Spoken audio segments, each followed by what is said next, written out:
Our tutorial speaker today is Salomé Eriksson, who is a postdoc at the University of Basel, where she also obtained her PhD. And her PhD was the culmination of a series of a few very nice papers, one of which won the Best Student Paper Award at ICAPS in 2017. Her main research area is certifying unsolvability, which is also the topic of the tutorial today. While she is the sole presenter, there are two other researchers involved in this tutorial, also from the University of Basel, Gabriele Röger, who's a research associate there. And she has won an ICAPS Best Dissertation Award for her thesis, which is a wonderful achievement. She's got Best Paper Awards and Best Student Paper Awards at AAAI and ICAPS, I think 5 in total, and a recent one at SOX. So she's accumulating these wonderful awards for all the great research she's doing. It's fantastic to have such high caliber tutorial organizers here at ICAPS. And then finally, head of the AI group where Gabi and Salomé also work at Basel is Malte Helmert, who's also involved in this tutorial. Malte is an associate professor, and he, of course, I think everybody at ICAPS knows him and has known him for years. He's won an Ichkai Computers and Thought Award in 2011, which is, of course, as you know, a very special award and not handed out to just about everyone. He has won an ICAPS Influential Paper Award a few years ago, and he has a still just so finite but incredibly large number of Best Paper Awards and Best Student Paper Awards on his record. So we've got some really high caliber researchers presenting here today, and I am very proud and happy to be the moderator of this tutorial. But I think from here onwards, the stage is yours, Salomé, and I'm looking forward to your presentation. Thanks so much. Yeah, thank you very much for your nice introduction. So let me share my screen and go to full screen. Wonderful.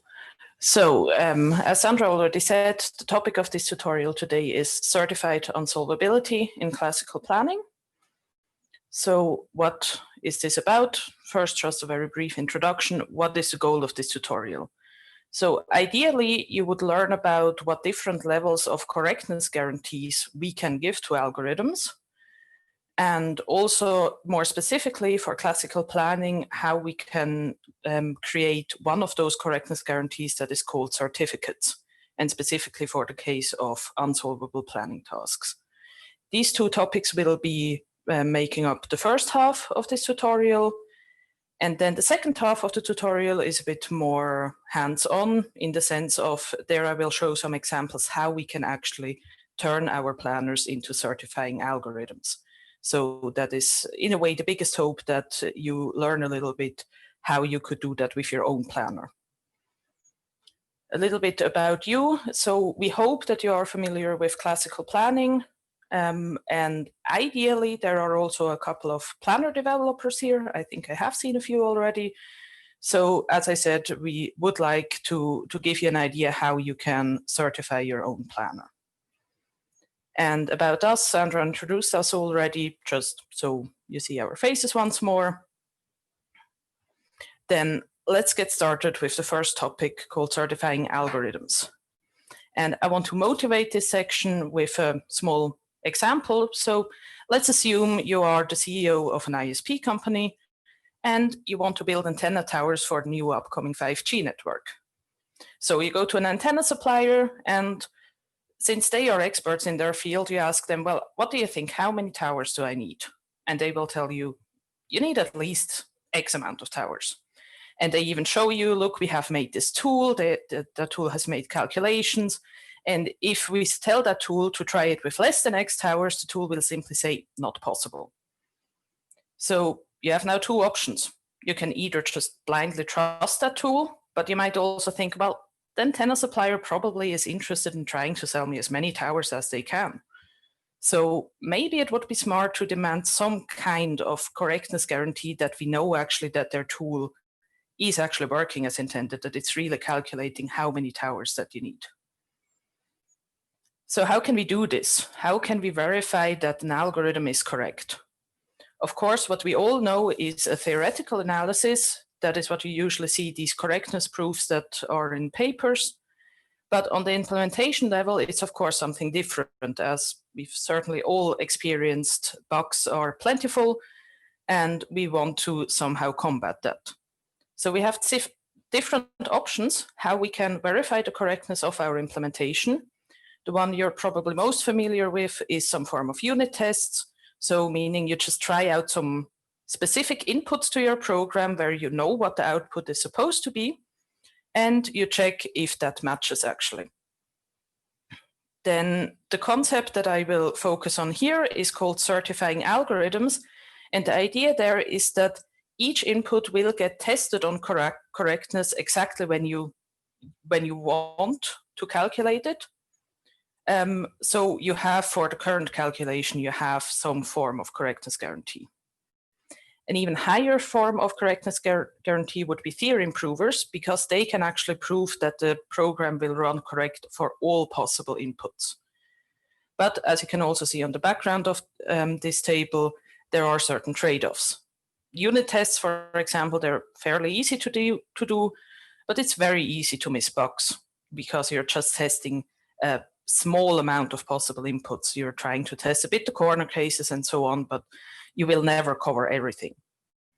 Theory improvers, on the other hand, are very, very expensive, but they do offer the highest amount of guarantee, because the way they work is they have actually a very small algorithmic core that is very, very carefully checked. So the chances that something is wrong within the theory improver is basically zero.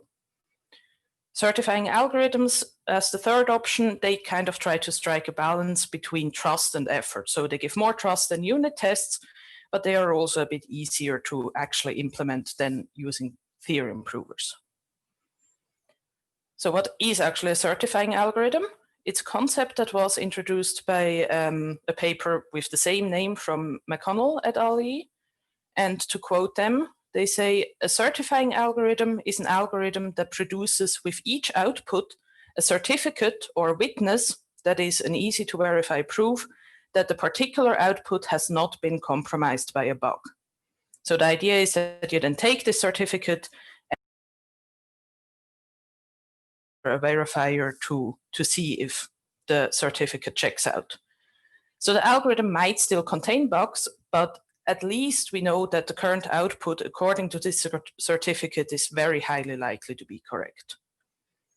As an example, I want to mention SAT solvers. So if you have a CNF formula phi and you want to know if this is satisfiable, SAT solvers say either yes, it is. And in that case, they provide a satisfying assignment, which is a certificate because it's a proof of that the formula is satisfiable. In the case where the formula is not satisfiable, they nowadays provide so-called unsat certificates, which kind of explain their reasoning, how they reach that conclusion. And there has actually been a long history on how these certificates developed. It started with resolution proofs, which are kind of easy to read line by line, but they're huge. And nowadays, they usually use what is called a DRAT proof that is a lot more compact, but maybe a bit harder to really read by hand. So what do we have in planning? The planner, again, has basically two answers that it can give us. It can tell us a task is solvable or it's unsolvable. And for the solvable case, we have used plan validation tools for quite a while already. You probably know val and inval. So these tools take a plan, because the plan is a certificate for the algorithm. They take a plan and see if it is actually a plan. So they verify the certificate in the solvable case. And for the unsolvable case, this is what this tutorial is all about, because there it's not maybe that straightforward how a proof of unsolvability should actually look like.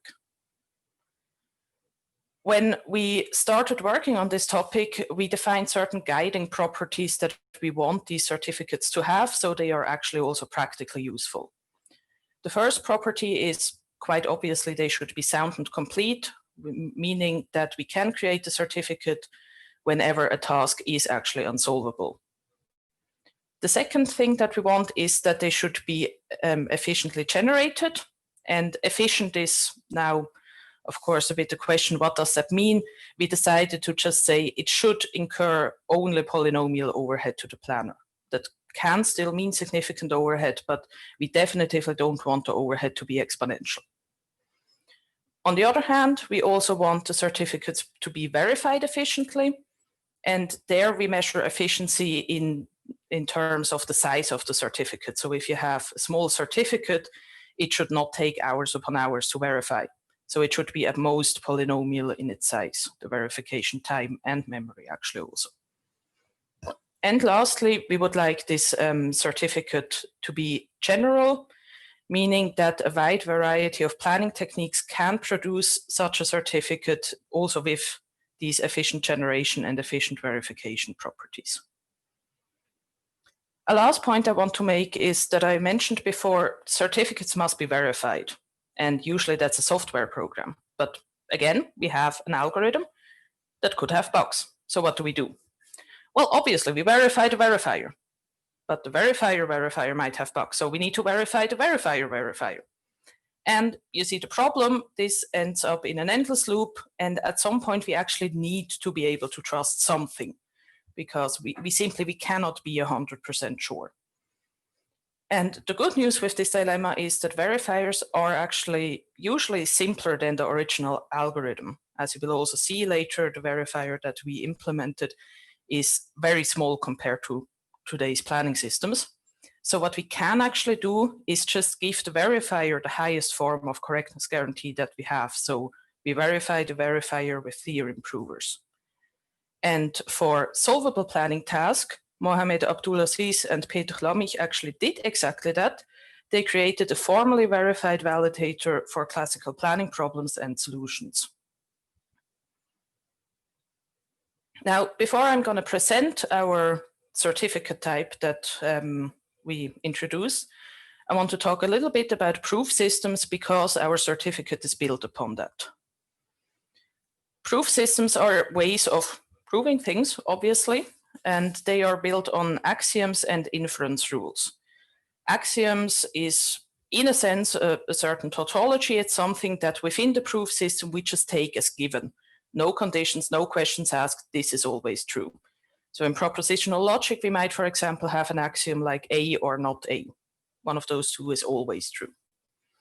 The second part, the inference rules, they take certain knowledge that we have already and they conclude new knowledge from that. Again, an example from propositional logic. If we know that A and B is true, then A must be true. There are a wide variety of proof systems, and I want to mention two in particular here. The first is Hilbert-style systems, which try to express as much as possible in axioms and actually in as little axioms as possible, so to really get to the core of a formal method.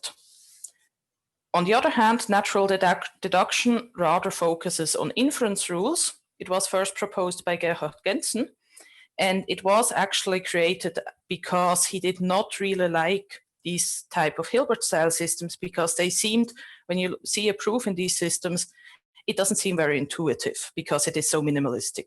So he wanted to push this idea of more closely reflecting our natural way of the reasoning, because if you look at handwritten proofs, we usually always have statements like, from this and this, we can follow that. So that's exactly an inference rule.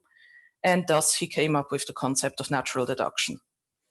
And our proof system that we present here uses the natural deduction style. I talked a little bit about inference rules already, a bit more formally. An inference rule I takes a certain amount of premises, A1 to AN, and from this concludes B. These rules usually use some form of placeholder variables, so A and B can be different things. And they are universally true, no matter what A and B are. So they are true for all instantiations of these variables. Of course, we need to show that these rules are actually correct, and we have two ways to do that. We can do it within the proof system by using existing rules, so then the new rules are kind of macro rules, such as combine existing rules together. Or at some point we need to actually also prove certain rules to be correct outside of the proof system. So we don't just reason within the proof system, but we need to somehow reason that the proof system is correct from the outside. But the nice thing about inference rules is that once they are proven correct, we can use those rules purely syntactically. So we don't really need to care what the instantiations mean. The rule can just be applied and it's true. Axioms can also be expressed as an inference rules simply, and that is simply a conclusion that has no premise. And finally, one thing I want to mention on the side is that rules can also use and discard assumptions. So if we, for example, would assume A, and under this assumption we can prove B, then we actually have shown if A, then B. I only mention it on the side because we don't actually use it, but it is a very powerful tool that maybe comes in handy if we ever want to extend the proof system.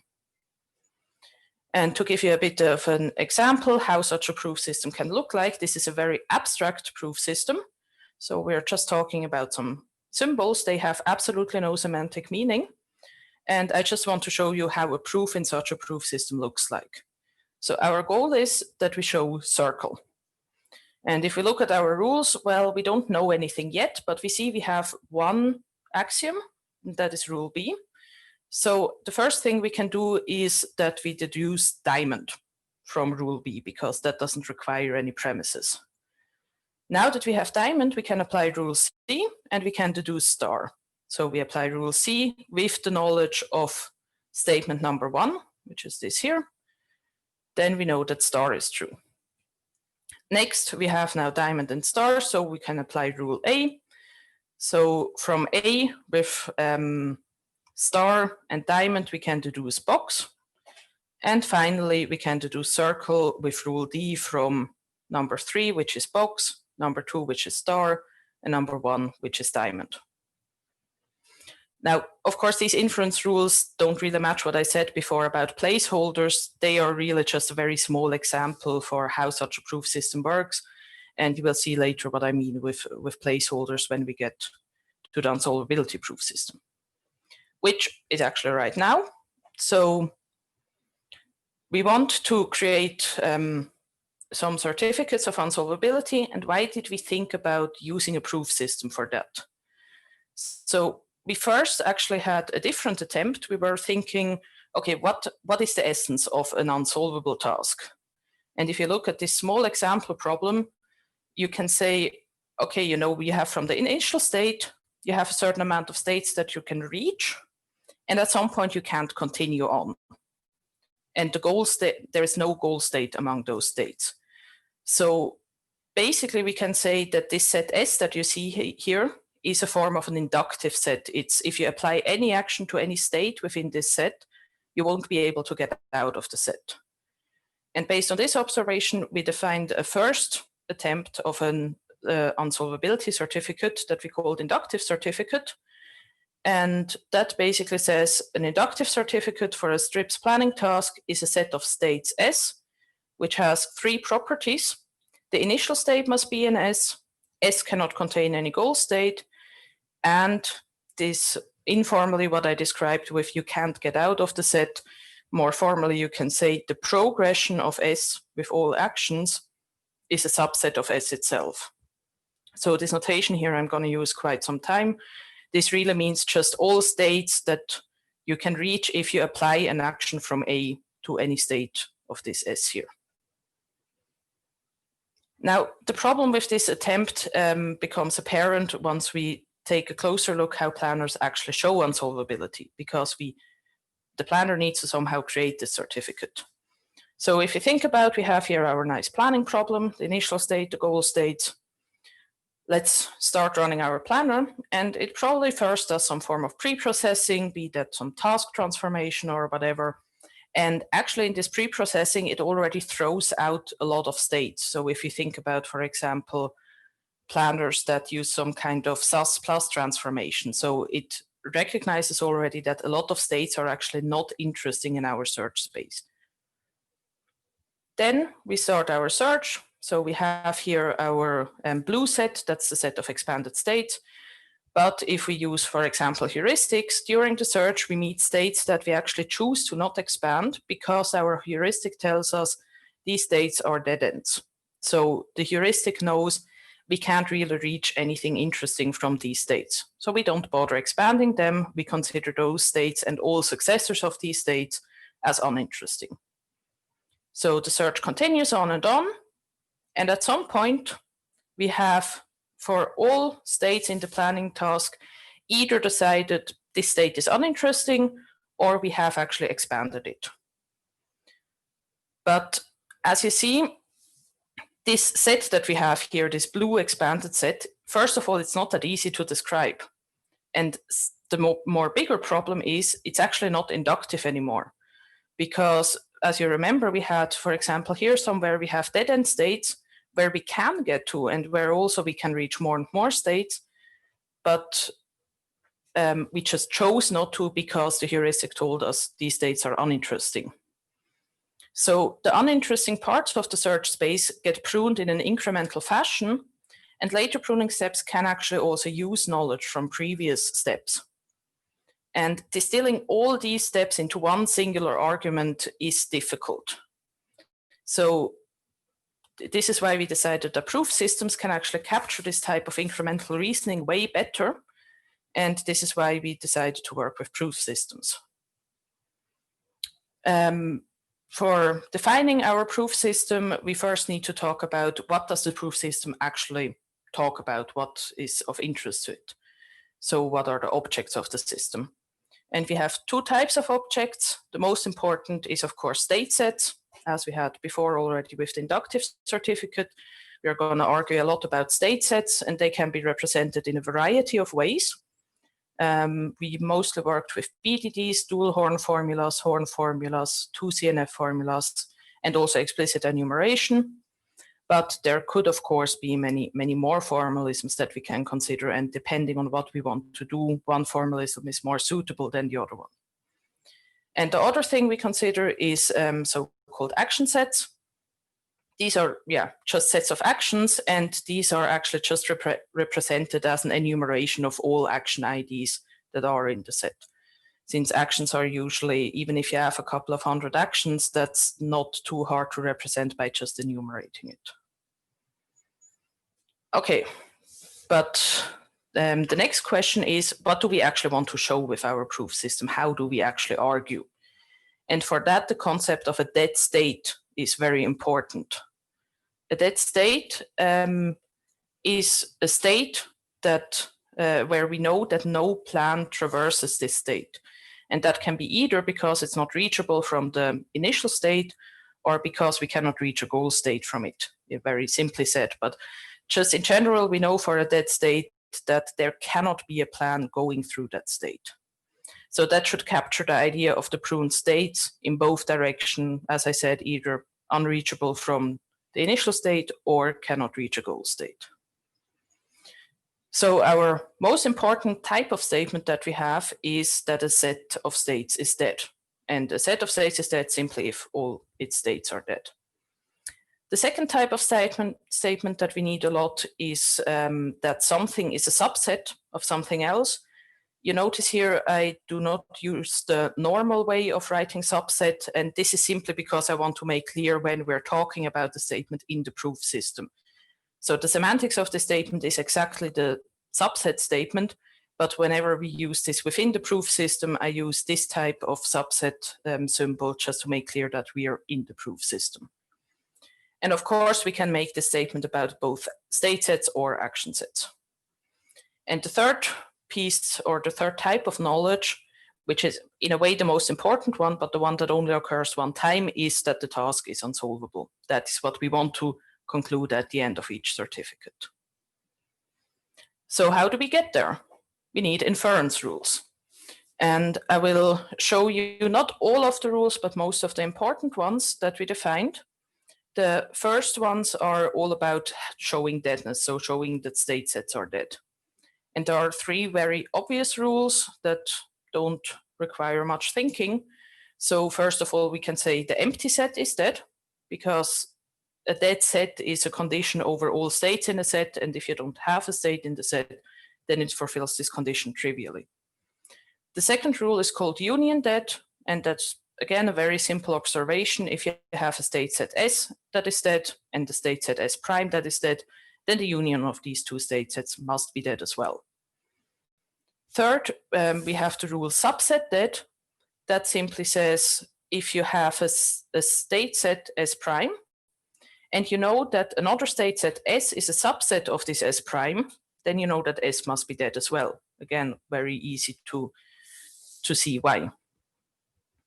Now, the next four rules are, in a sense, the meat of the proof system, because they really show how you can see that state sets are dead where you couldn't, not just because they're the union or the subset of something else, but really where you can find out new states that are dead. And I will focus on only one rule here because the other three are actually quite similar. And the rule that I focus on is called progression goal. So this captures, in a sense, this idea that I showed before with the inductive certificates. So imagine you have a state set S, and you know from S you can only reach either S itself again or S prime. However, S prime is dead.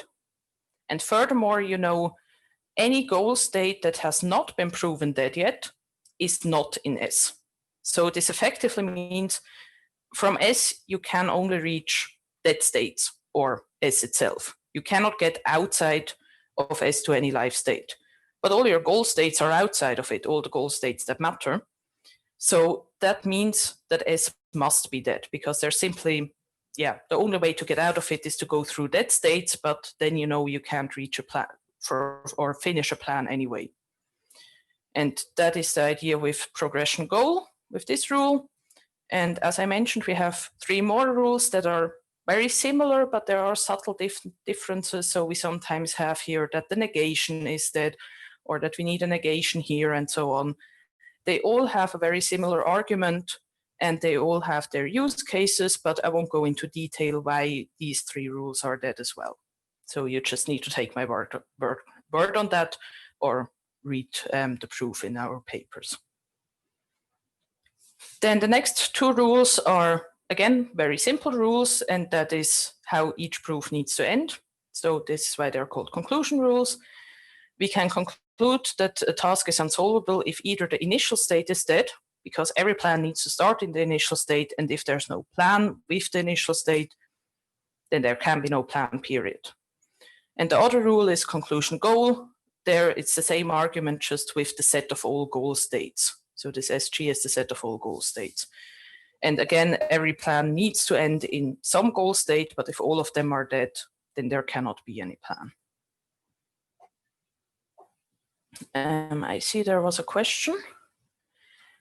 That is a very good question. So Christian asked if we can get away with just one of those two rules, conclusion initial and conclusion goal, or if we lose completeness. I think it might be possible to actually drop one. We kind of chose not to simply because it makes arguing easier. And many things, like also these rules here with progression and regression, they are kind of the same thing, just said in a different way. So I could actually imagine that we can't just drop one, but I never really thought it through to completion. So not a definitive yes there, but I think we could. Okay, then the rest of the inference rules are mostly borrowed from set theory. These are, again, very simple rules. For example, set is a subset of itself, union with another set, or subset transitivity. If we have a set that is a subset of E prime, we have E prime is a subset of E prime prime, then E is a subset of E prime prime. So these are fairly simple rules, and they just make it easier to argue about these state sets. But they're on a purely syntactical level, so you can really put in any set here that you want, and this rule will stay true. And finally, we also have some rules that talk about progression and regression. They are also very similar rules to the set rules, just that we now look at progression and regression additionally. So for example, we can say, if we know that the progression of S with respect to a certain action set is a subset of S prime prime, and then we have a subset of this S here, then the progression of that subset must also be a subset of S prime prime, because we know that it's true for more states than are in S prime, so it must be true for S prime as well. And another interesting thing that might actually also help with this completeness argument is progression and regression are related in the sense, if you take the progression of one set and say that's a subset of set S prime, then you know that the regression of not this set S prime is a subset of not S. So the idea is, you know, from S you can only get to S prime. So it's not possible that you can, in a regression step, get from not S prime to S somehow. And that is why this rule holds. Okay, now I bombarded you with a lot of inference rules, but the question is this really enough? Can we do enough with this already? So if I were to ask you, how would you show now concretely, you are given a set S, you are given a set of actions A, and show that this set is inductive in the sense of any action application only leads to itself. If you go through the rules, you will kind of see this is somewhat hard. So we need something that talks about subsets, that has subset as conclusion. Okay, we have these set theory rules, but they're just syntactical. And we have this that is with progression, but there again, we kind of need already some certain knowledge before that. So with just these inference rules, this is actually very hard or impossible to deduce. And the reason for that is that this statement, of course, depends on what is actually the planning task, what is actually in S. For certain S and A's, this is true, for others, it isn't. So we need to analyze the semantics of these sets. But all the set theory rules that we used, they only look at syntax, and they don't look into what is in a set. So that means we need a new source of information, and we call this source basic statements. Very roughly, the idea is that these are statements that we just tell the proof system they are true. So the proof system kind of treats them as axioms, but we need to show that they are true outside of these inference rules. So the verifier needs to actually check the semantics of these statements and see if these statements are correct. As we will see very soon, actually, that can become challenging. So this is why we don't just say, okay, we just have one basic statement, S is a subset of S prime, or yeah, some form of state set is a subset of another set. Instead, we split up the basic statements and restrict them so that we know or can control a bit better how hard it is to actually verify such a claim. And the most basic statement that we have is the statement B1. There we basically just say, okay, on the left side, you can have several sets, but it needs to be an intersection of sets. And on the right side, you can only have a union of sets. Then statements B2 and B3 are the same, just that we also allow some sets to be added that have been progressed. That is the idea here. What you might notice here, I wrote here L and here X. And what we mean with that, L is state set literal. So I said before that state sets can be represented in different formalisms. And here we say, okay, we want this state set here to either be a concrete state set represented in a concrete formalism, or it's the negation of such a concrete set. On the other hand, when we want to apply progression and regression, we only allow concrete state sets. So there the negation is not allowed. Then B4 is an interesting statement because you see here we have this subscript R and R prime. What we mean with that is in all statements before we had always just R, and that means that the statements should be in the same formalism. So we cannot just say, okay, the intersection of BDD and the Horn formula is a subset of an explicit set. That is not allowed.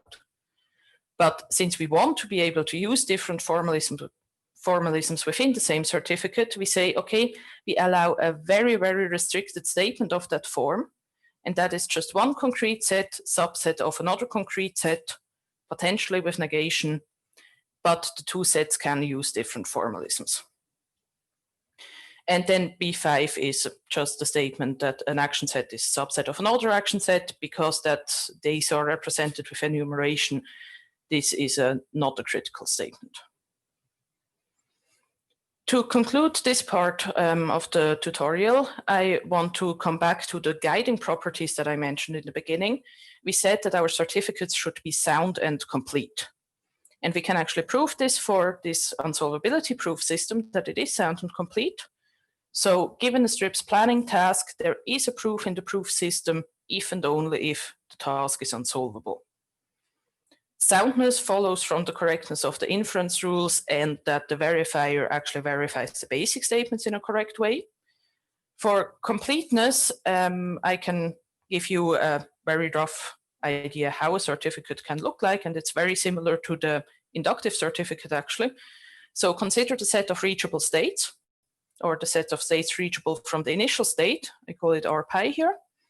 And then we can actually write the proof in just 8 steps within the proof system. The first information that we need is that the initial state, the empty set is dead, which is always true. This is an axiom, so this we can use. Then we can, with a basic statement, say that the set of reachable states, the progression of that with all possible actions of the task, is a subset of the reachable states itself. That is exactly the same arguments as inductive certificates use. I also add here a union with the empty set simply because a later rule needs this exact syntax, and it's true nevertheless. So this actually doesn't do anything to the semantics, but it brings our statement into the correct syntax. Then thirdly, we know that the reachable states don't contain a goal state, else the planner would have given us a plan. So the reachable states intersected with the set of goal states is the subset of the empty set. From this, we can conclude that this intersection must be dead, that is this inference rule subset dead, with the knowledge that the empty set is dead and that the, this intersection is a subset of a dead set. And with these things, we can already conclude that the set of reachable states is dead. So that is the progression goal that I explained before. We need to know that the progression of the set reaches only itself and a dead set. We need to know that this second set is actually dead, which is our knowledge number 1. And we need to know that the set here, the set of reachable states intersected with the goal states is dead. So we know all our reachable states are dead. And since it's the states reachable from I is definitively in that set. So the set containing only I is a subset of the set of reachable states. That's again, with this we can only the initial state is dead. That is the subset dead statement that we've seen just before here. And thus we can conclude that the planning task must be unsolvable with the rule conclusion initial state. Okay. As the last part of this first part of the tutorial, I want to talk a little bit about efficient verification, which was another one of our guiding properties. So for verifying efficient verification, we need to verify each step of the proof, one step at a time. And as I a little bit mentioned before already, for inference rules, this is actually quite easy because they are universally true. We just need to see if the rule is applied correctly. So we need to check if the instantiation of this rule that we have actually matches the template. That's purely syntactical and easy to verify. Basic statements, on the other hand, are a lot harder because we need to look into what those sets actually contain. So we need to interpret their semantic. And for basic statements, it very much depends on the formalism that you use to represent the state set. So, for example, if you consider a CNF formula, you can use CNF formulas to represent state sets. And now simply the question, is this state set empty, is very difficult for CNF formulas. But for a BDD, it's very simple because a BDD is empty exactly if there is only the zero leaf. So it depends very much on the set representation formalism. The question we asked us then was, how can we analyze whether basic statements can be verified efficiently? And there are 2 options. We could just look at each formalism by themselves and see, okay, for this one, we know with this and this way, we can actually efficiently verify this statement. But ideally, we want our proof system to be extendable. So it would be nicer to know on a bit more abstract level what kind of operations some form, we call it some R formalism, must support, such that a certain basic statement can be verified efficiently. And with operations, I mean things like sentential entailment, that is basically the subset check. So given two R formulas, phi and psi, test whether phi implies psi. If those two formulas represent state sets, that means test whether the set represented by phi is a subset of the set represented by psi. We also want to be able to do things like bounded conjunction. So if you have two formulas phi and psi, construct a formula that represents the intersection of these two formulas as one singular formula. This sounds easy, but of course it needs to be an R formula, and depending on what formulas we have, this can actually not be, can be somewhat harder. So if you think about, you have two CNF formulas and you want to build a disjunction of it, it's not quite as trivial as it sounds if the result should be a CNF formula. And the third example is that we're also using from time to time is that we want to be able to transform certain formalisms to CNF, or also to DNF actually. This can just be very helpful, because then we're basically reducing the problem to what if this were a CNF formula. So sometimes this can be helpful. Most of these operations that I mention here are from a paper called A Knowledge Compilation Map from Darvish and Marquis, and they really analyzed thoroughly for many different types of propositional logic formalisms, what types of statements we can do efficiently and what we can't. I won't go into detail what the results exactly are. So we analyzed this for abstract R formalisms for each and every statement. I just show you one example here for the statement B1. And actually, this is not really the statement B1 yet, because you see we have here an XR instead of an LR. So at the moment, we don't consider negation. And there we had the results of the following kind. We said, okay, if the left side is has size 0 and the right side has size 1, then we need consistency checking, basically. So that is saying, here we have nothing, and is that a subset of, oh no, sorry, I said it the wrong way. We have here, we have one formula, and here we have nothing. So we want to know if this formula implies basically the empty set, or is a subset of the empty set. And for that, we need consistency. So these tables look a little bit terrible to read, but really the trick is just you need to analyze your statement and see which of these tools you need. And then for your formalism, you need to know which operations it supports efficiently.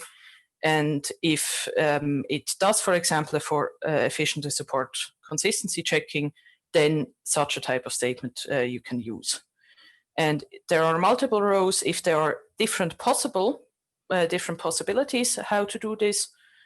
So for example, if we take this here, we have on the left side, we have only one formula, and on the right side, we have several formulas.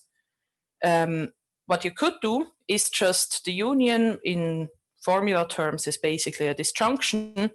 So if you support some form of disjunction, you can just make all these formulas here into one formula and then use sentential entailment. If you can't do that, you can instead transform each of these formulas into CNF, multiply them out, and then use an operation that is not as hard as sentential entailment, and it's called clausal entailment. So seeing if this formula entails a clause. Small side remark is we're generally assuming that these sets are bounded at a reasonable size, so that this is not thousands upon thousands of sets. There are certain exceptions, but in general, we always assume bounded, simply because many formalisms can only support bounded conjunction and disjunction, and also stuff like turning it into CNF and multiplying it out. If it's not bounded, it will explode.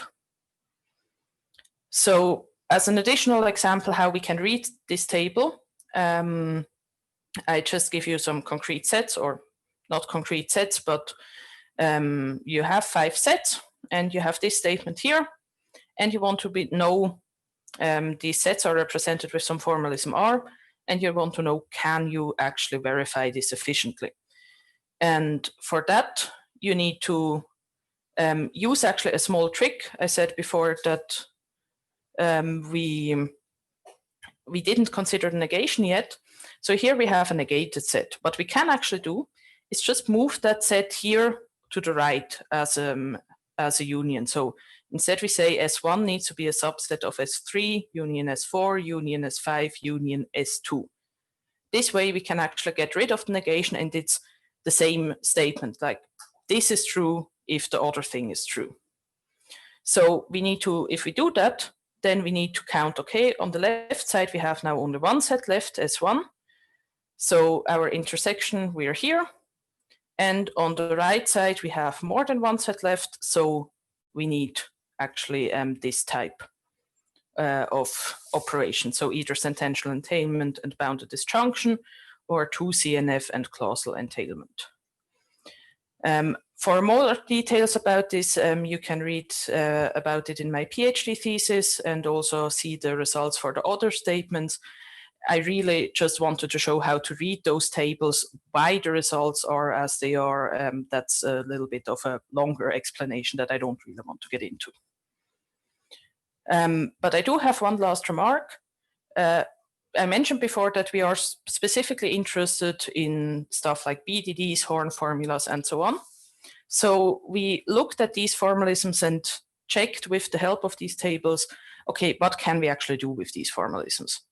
And as it turns out, statements B1 to B3 are fully supported by all the formalisms mentioned here. For statement B4, it's a bit more difficult. Actually, most is supported as well, so we can, in most cases, switch between these formalisms fairly easily. There are, however, some exceptions. Again, I won't explain why this is the case, but if we have two formulas, which is a combination of BDD, Horn, dual Horn, and 2CNF, this statement where we have the formula on one formula on the left side in positive and on the right side in negative form, we can actually not verify this efficiently.